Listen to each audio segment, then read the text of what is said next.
নমস্কার, বিদিশার গল্প পাঠের আসরে সকলকে আরেকবার স্বাগত। আজকের গল্প রবীন্দ্রনাথ ঠাকুরের লেখা ডালিয়া। পরাজিত শাহ সুজা ঔরঙ্গজেবের ভয়ে পলায়ন করিয়া আরাকান রাজের আতিথ্য গ্রহণ করেন। সঙ্গে 3 সুন্দরী কন্যা ছিল। আরাকান রাজের ইচ্ছা হয় রাজপুত্রদের সহিত তাহাদের বিবাহ দেন।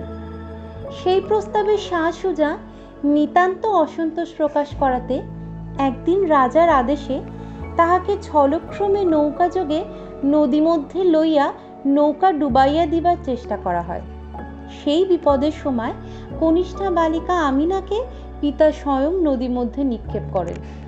জ্যেষ্ঠ কন্যা আত্মহত্যা করিয়া মরে এবং সুজার একটি বিশ্বাসী কর্মচারী রহমত আলী জুলিখাকে লইয়া সাঁতার দিয়া পালায় এবং সুজা যুদ্ধ করিতে করিতে মরেন। আমিনা খরস্রোতে প্রবাহিত হইয়া দৈবক্রমে অনতি বিলম্বে এক ধীবরের জালে উদ্ধৃত হয় এবং তাহারই গৃহে পালিত হইয়া বড় হইয়া ওঠে। ইতিমধ্যে বৃদ্ধ রাজার মৃত্যু হইয়াছে এবং যুবরাজ রাজ্যে অভিষিক্ত হইয়াছেন। একদিন সকালে বৃদ্ধ ধীবর আসিয়া আমিনাকে ভৎসনা করিয়া কহিল, তিন্নি। ধীবর আরাকান ভাষায় আমিনার নূতন নামকরণ করিয়াছিল তিন্নি। তিন্নি, আজ সকালে তোর হইল কি? কাজকর্মে যে একেবারে হাত লাগাস নাই। আমার নূতন জালে আঠা দেওয়া হয় নাই, আমার নৌকো। আমিনা ধীবরের কাছে আসিয়া আদর করিয়া কহিল, বুড়া, আজ আমার দিদি আসিয়াছেন, তাই আজ ছুটি। তোর আবার দিদি কে রে তিন্নি? জুলিখা কোথা হইতে বাহির হইয়া আসিয়া কহিল, আমি। বৃদ্ধ অবাক হইয়া গেল। তারপর জুলিখার অনেক কাছে আসিয়া ভালো করিয়া তাহার মুখ নিরীক্ষণ করিয়া দেখিল।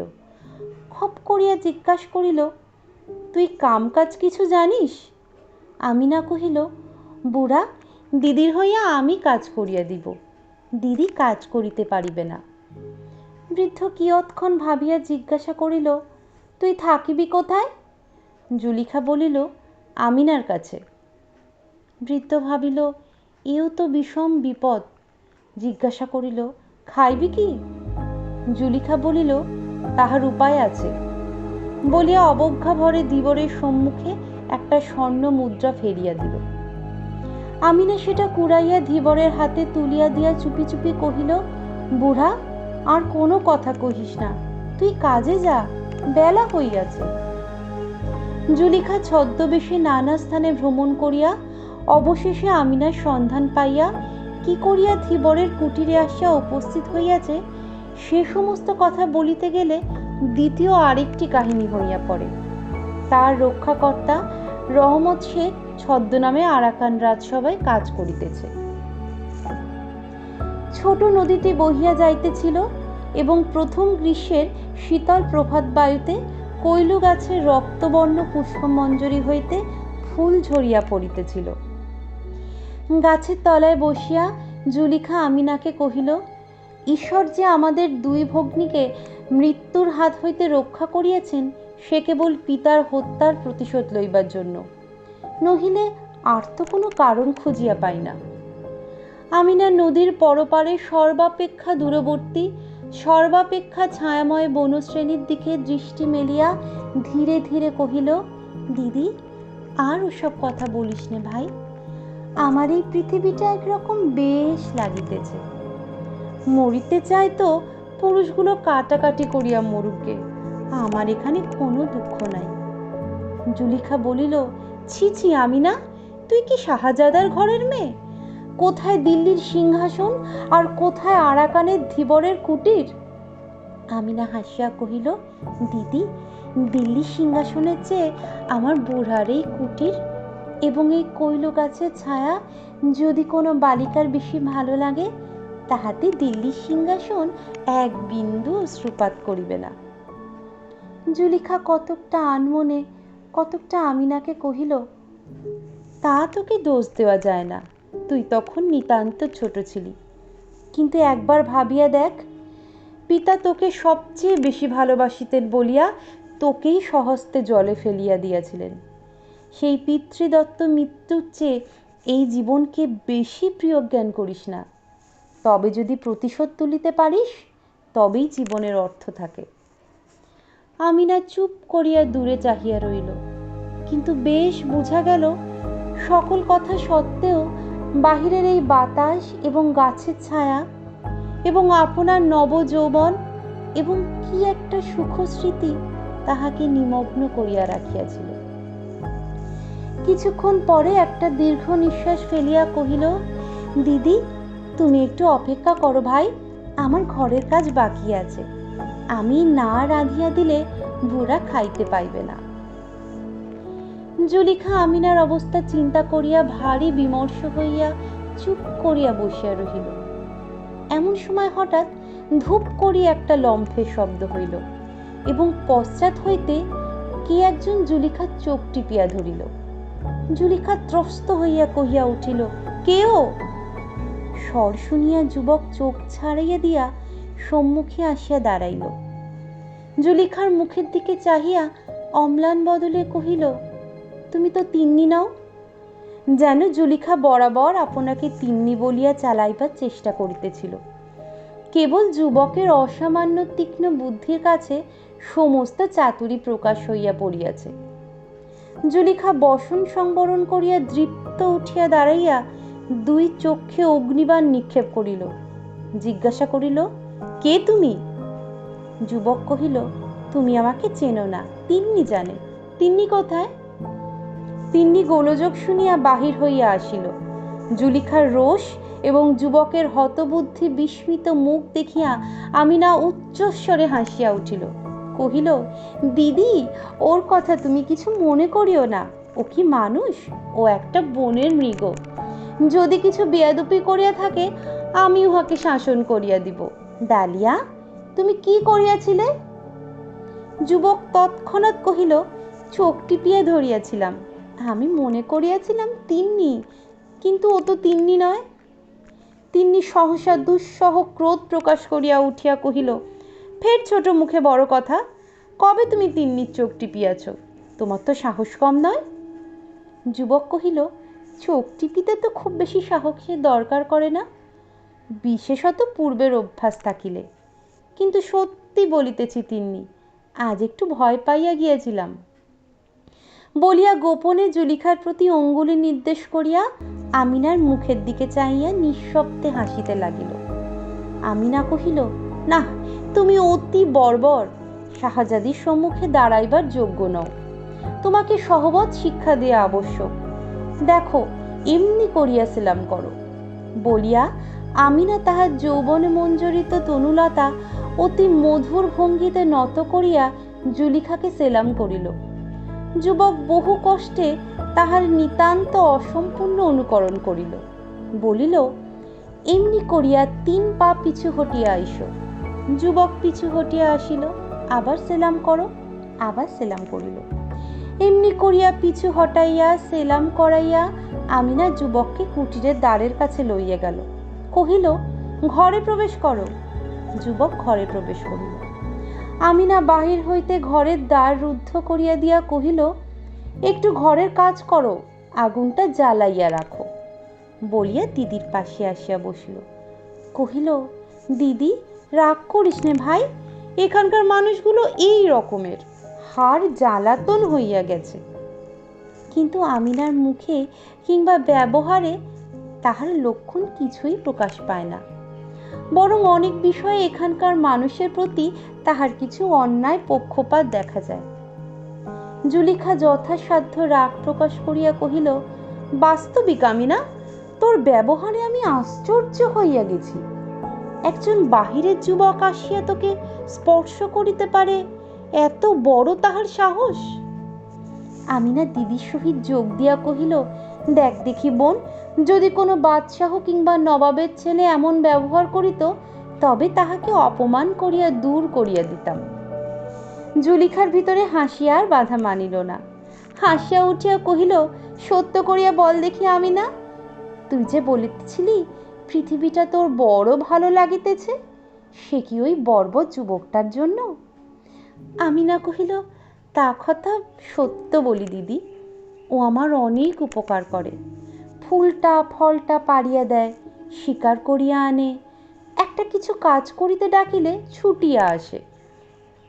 অনেকবার মনে করি উহাকে শাসন করিব, কিন্তু সে চেষ্টা বৃথা।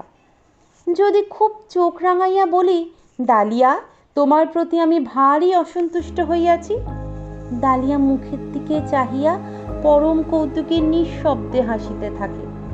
এদের দেশে পরিহাস বোধ করি এইরকম। দুহা মারিলে ভারী খুশি হইয়া ওঠে, তাহাও পরীক্ষা করিয়া দেখিয়াছি। ওই দেখো না, ঘরে পুড়িয়া রাখিয়াছি, বড় আনন্দে আছে। দ্বার খুলিলেই দেখিতে পাইব মুখ চক্ষু লাল করিয়া মনের সুখে আগুনে ফু দিতেছে। ইহাকে লইয়া কি করি বলতো বোন, আমি তো আর পারিয়া উঠি না। জুলেখা কহিল, আমি চেষ্টা দেখিতে পারি।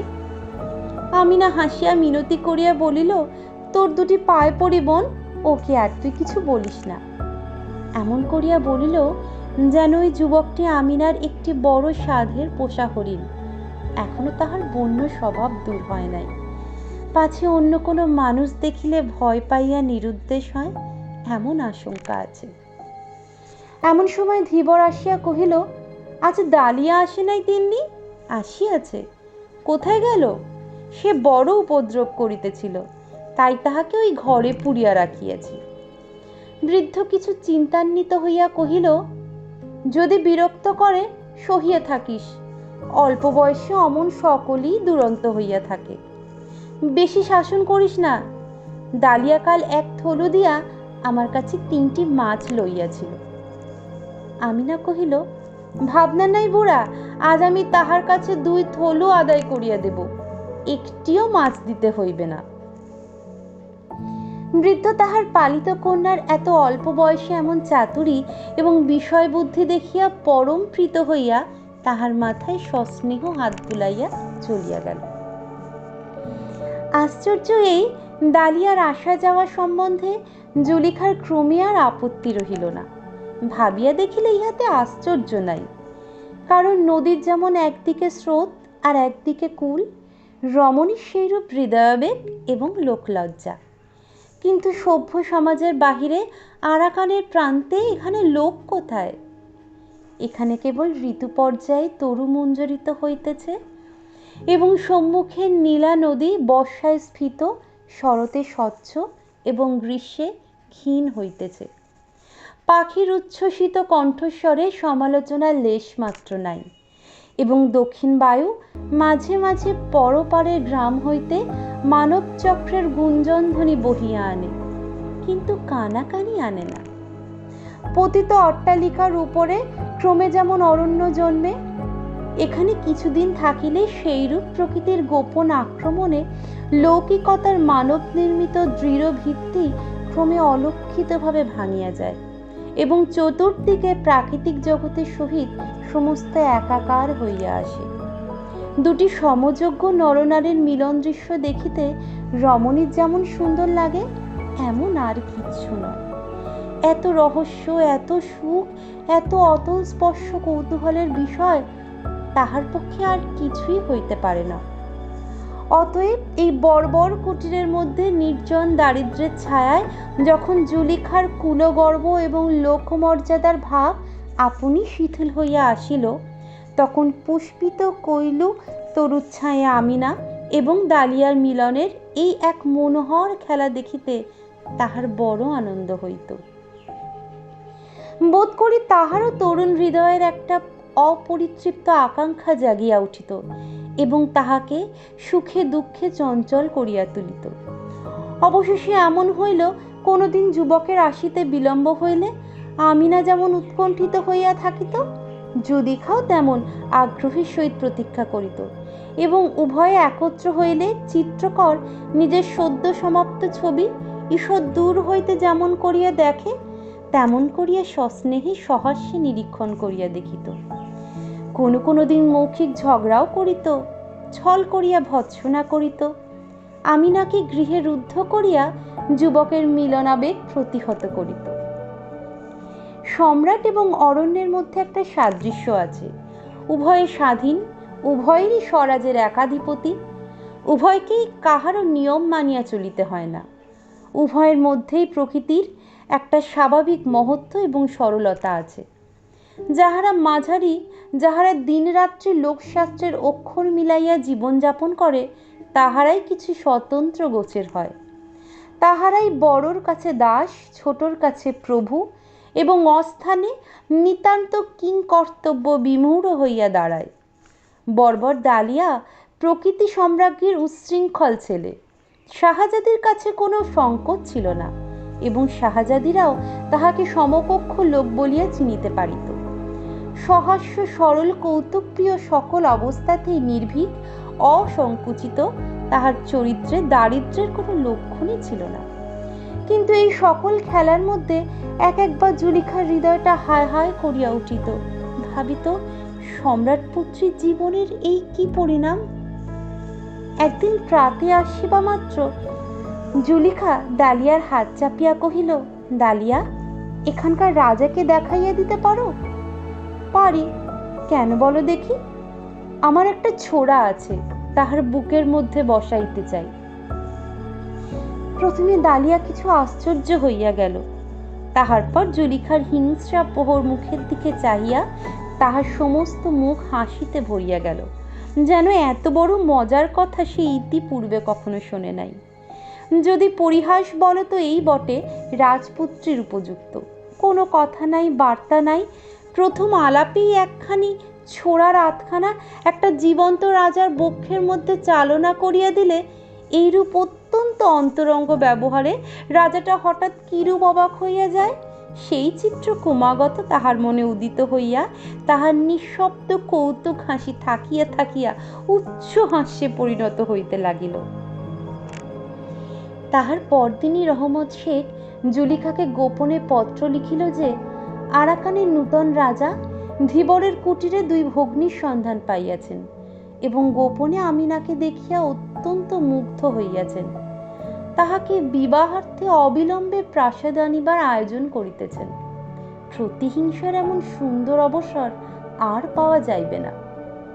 তখন জুলিখা দৃঢ়ভাবে আমিনার হাত ধরিয়া কহিল, ঈশ্বরের ইচ্ছা স্পষ্টই দেখা যাইতেছে। আমিনা, এইবার তোর জীবনের কর্তব্য পালন করিবার সময় আসিয়াছে। এখন আর খেলা ভালো দেখায় না। ডালিয়া উপস্থিত ছিল। আমিনা তাহার মুখের দিকে চাহিল, দেখিল সে সকৌতুকে হাসিতেছে। আমিনা তাহার হাসি দেখিয়া মর্মাহত হইয়া কহিল, জানো ডালিয়া, আমি রাজবধূ হইতে যাইতেছি। ডালিয়া হাসিয়া বলিল, সে তো বেশিক্ষণের জন্য নয়। আমিনা পীড়িত বিস্মিত চিত্তে মনে মনে ভাবিল, বাস্তবিক কি এ বনের মৃগ, এর সঙ্গে মানুষের মতো ব্যবহার করা আমারই পাগলামি। আমিনা ডালিয়াকে আরেকটু সচেতন করিয়া তুলিবার জন্য কহিল, রাজাকে মারিয়া আর কি আমি ফিরিব? ডালিয়া কথাটা সংযত জ্ঞান করিয়া বলিল, ফেরা কঠিন বটে। আমিনার সমস্ত অন্তরাত্মা একেবারে ম্লান হইয়া গেল। জুলিখার দিকে ফিরিয়া নিঃশ্বাস ফেলিয়া কহিল, দিদি, আমি প্রস্তুত আছি। এবং ডালিয়ার দিকে ফিরিয়া বিদ্ধ অন্তরে পরিহাসের ভান করিয়া কহিল, রানী হইয়াই আমি প্রথমে তোমাকে রাজার বিরুদ্ধে ষড়যন্ত্রে যোগ দেওয়া অপরাধের শাস্তি দিব, তারপরে আর যাহা করিতে হয় করিব।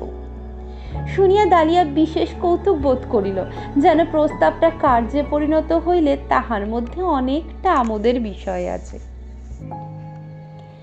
অশ্বারোহী পদাতিক, নিশান হস্তি বাদ্য এবং আলোকে ধীবরের ঘর দুয়ার ভাঙিয়া পড়িবার জো হইল। রাজপ্রসাদ হইতে স্বর্ণমণ্ডিত 2 শিবিকা আসিয়াছে। আমিনা জুলিখার হাত হইতে ছুরিখানি লইল। তাহার হস্তিদন্ত নির্মিত কারুকার্য অনেকক্ষণ ধরিয়া দেখিল। তাহার পর বসন উদ্ঘাটন করিয়া নিজের বক্ষের উপর একবার ধার পরীক্ষা করিয়া দেখিল।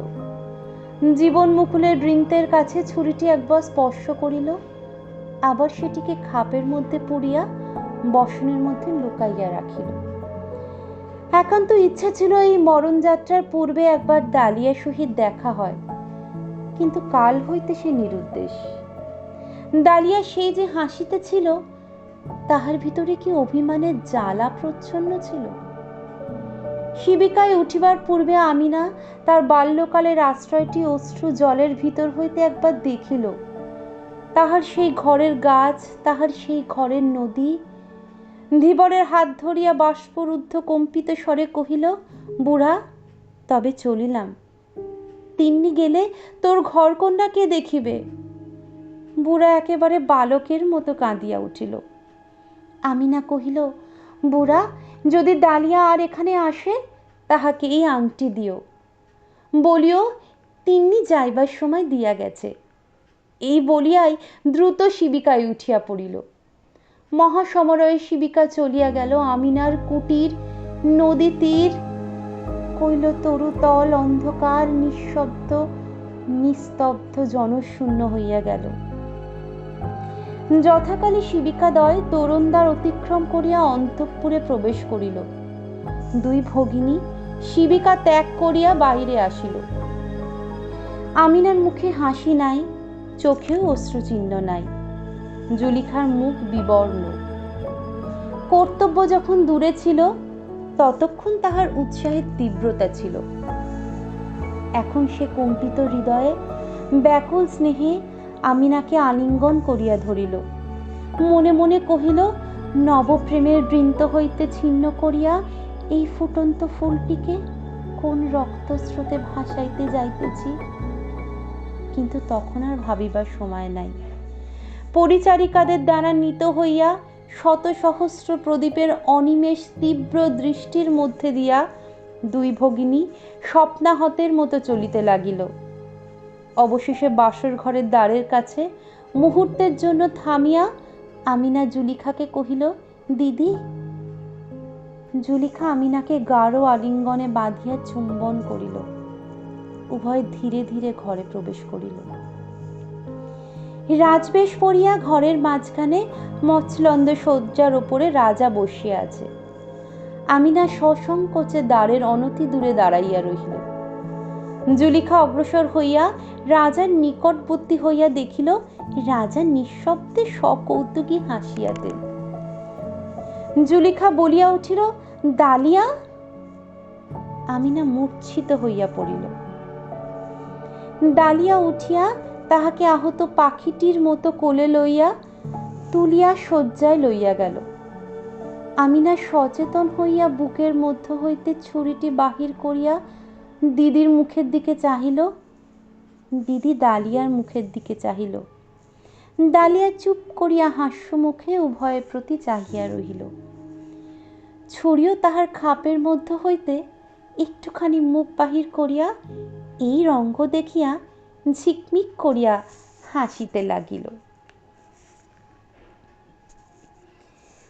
আহা আজি এ বসন্তে এত ফুল ফুটে, এত বাঁশি বাজে, এত পাখি গায়। আহা আজি এ বসন্তে।